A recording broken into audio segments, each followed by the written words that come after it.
Hi there, Shirley. Yes, the crowd is leaving now after the president spoke for about an hour. You can see behind me many members of law enforcement, in fact, cadets, who are eventually going to become Nassau County police officers. The president spoke not just about public safety and immigration, which this event was sort of billed as, but also the war in Iran, mentioning at one point that the Strait of Hormuz, he'd like to make it into an American territory. He also addressed the economy and his perceived accomplishments there. But today around Nassau County has really felt like a kickoff to the campaign season here in New York State. I always try to be first in line because I'd like to be either right in the front or sitting behind him. That's why Edward Young arrived here at the Nassau County Police Department Center for Training and Intelligence just before 3 in the morning.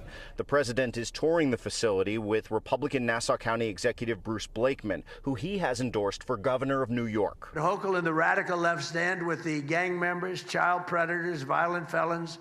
We stand with hardworking New Yorkers. We stand with the great people of law enforcement. The visit comes as the general election is ramping up in New York State, and Democratic Governor Kathy Hochul is enforcing a new law that requires all counties, like Nassau County, to end their agreements with ICE and the federal government in helping with civil immigration enforcement. They said that our agreement with ICE was cruel.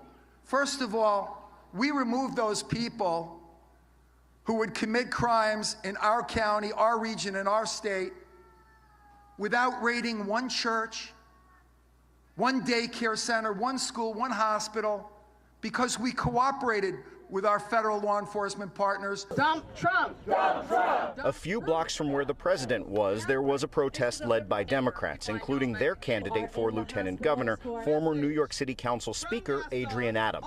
Bruce Blakeman isn't just backing Trump, he is his loudest cheerleader. Are you tired of the noise today? Within the last few days, there was a new poll from Siena that showed Hochul leading Blakeman by 10 points. Republicans are spinning that as an encouraging sign, considering how Democratic-leaning New York State tends to be. New Yorkers are ready and fired up, ready to vote, ready to go. You worried about that poll? We are very excited about the momentum of this race, this historical ticket, and we intend to win in November.